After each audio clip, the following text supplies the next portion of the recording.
Hey folks, I hope you're well. Today I want to talk about a few things that will help you to develop a much more effective logo. Now this video will be useful for business owners who want to hire a designer and also for any young designers out there who are looking to improve on their logo design process. So let's get right in and run through those tips. So my first tip for you is to make sure that you spend enough time researching the industry that you're creating the logo for. Study the competition in that industry. What are they doing well? And also, what are they doing not so well? Are there opportunities in there for you to stand above the competition? Maybe everyone's using the same typography or the same color scheme. You could buck that trend and go for something different. If you are going to go down that route though, you need to make sure that the colours and typography that you choose are suitable.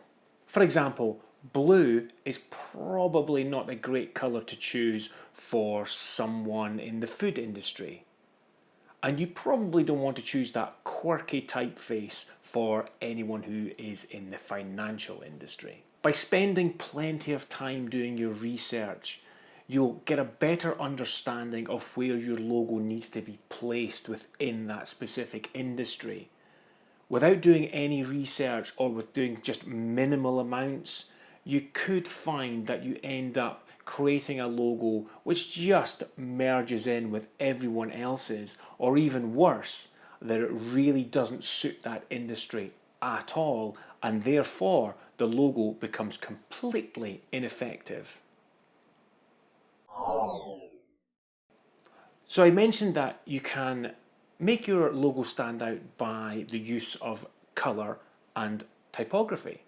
There are many businesses out there that don't use a symbol as part of their logo. There is no design law out there that says you must have a symbol as part of your logo design. You can have a simple word mark as well. A symbol can really help with memorability, but you can also do the same with great colour choice and great typography.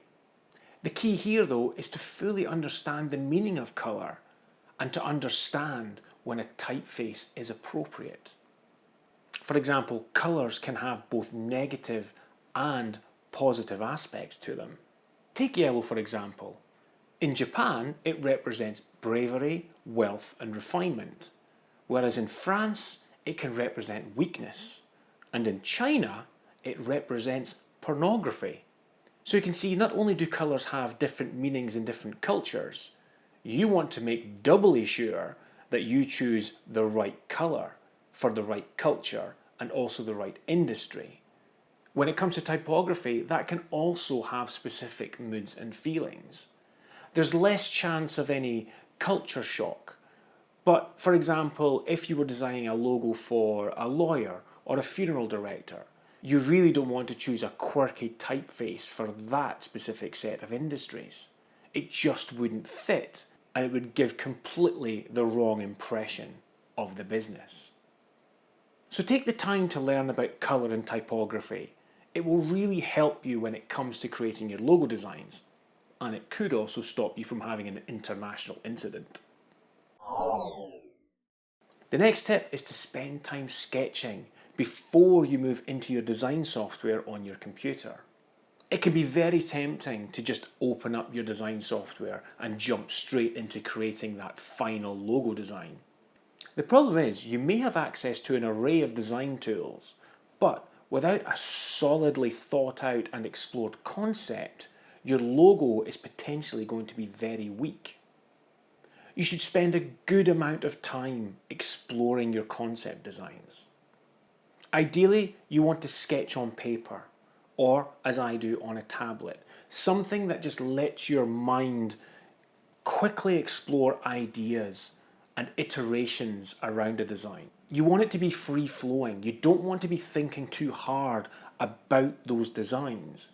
If you get too caught up in refining and tweaking, you're going to lose the momentum of creativity.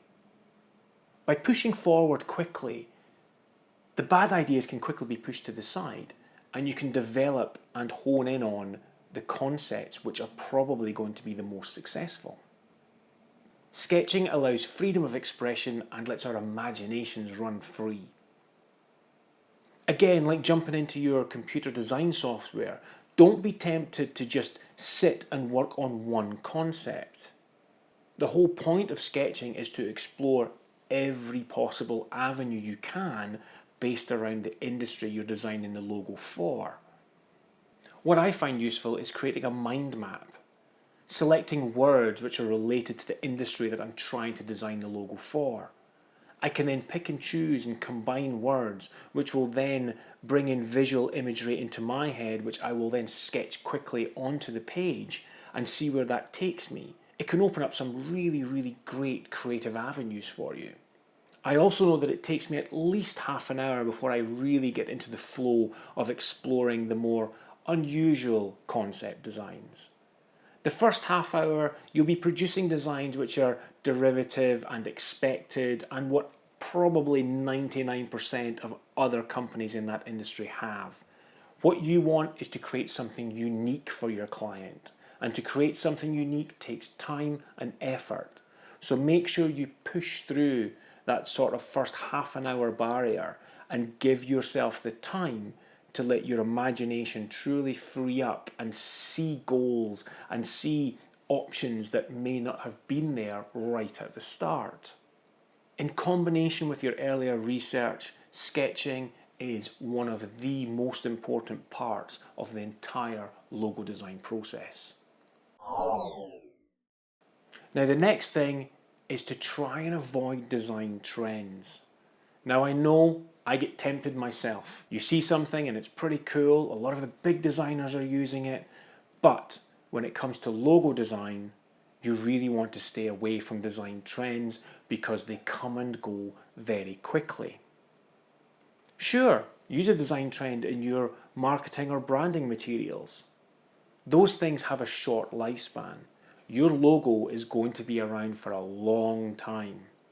If you decide to create your logo on the back of a current design trend, guaranteed in a year or two, your logo is suddenly going to look very dated. Rather than ride the trend wave, what you need to do is try and design something that can become iconic for the brand. I say become iconic because no logo is iconic on the day that it is born. It takes time, and I'm talking years, to imbue that logo with meaning, story, and emotion. And to help that journey, you want to create a logo which is simple, memorable, and versatile. Think of some of the major brands in the world. When they created their logo at first, it didn't mean anything to anyone. The Nike swoosh, it represents athleticism, sportsmanship, high quality. It's just a tick. The Apple logo is a call to many to think differently. It represents craftsmanship and cutting-edge technology. It's a symbol of an apple. It took years of storytelling, living their vision, and delivering on their brand promises to imbue these two simple shapes with all of that meaning. Strip that meaning away though, and you're still left with a versatile, simple, and memorable logo design. A good test to see if your logo is simple, versatile, and memorable is to ask someone to draw it from memory. It's easy to do complicated. It's hard to do simple. Okay, so my last tip is split into two and depends on which side of the fence you're on, the designer side or the client side. If you're the designer, it's your task to take control of the project. The client has hired you because you are the professional and therefore you should take the lead. Don't let them push you down avenues and routes that really aren't right for the brand. In many instances, the client will try and get you to create a design which they personally like. That's not the focus of the project. The focus of the project is to create a logo design that works for the brand, not for the client. If the client questions your motives and the route for the logo, you should be able to back this up by showing them all of the research that you carried out at the beginning of the project to show them that the route you're taking is the correct one for the brand at hand. Now, if you're the client, you've hired a professional designer to create a great logo for you. So you need to let go of the reins somewhat and let the designer get on with their job. But how do you know if you can trust that designer? Well, before you hire someone, ask them about their logo design process. What are the stages that they go through? How long do they spend on research? How long do they spend on sketching? Look at testimonials. Even contact some of their previous clients and speak to them one-on-one. Find out the experience they had of working with that designer. If you're going to invest money into creating a logo design which is to last your business for years, you want to make sure that you're going to be working with a designer that's going to produce the best possible result for you. And in order for a designer to do that, they should be carrying out a certain amount of research and a lot of sketching. Some designers will carry out 2 to 3 weeks of research alone into the client's industry before they even put pencil to paper. I'm one of those. You also need to separate yourself from your likes and dislikes. You may not like orange, you may not like triangles. But if the research is showing that your target audience are attracted to those elements, which means they will be attracted to your brand, which will turn them into customers, you need to let go of some of the things that you hold dear in order to allow your brand to be successful. It can be really tough to put aside your likes and dislikes, but you have to have trust in the design process.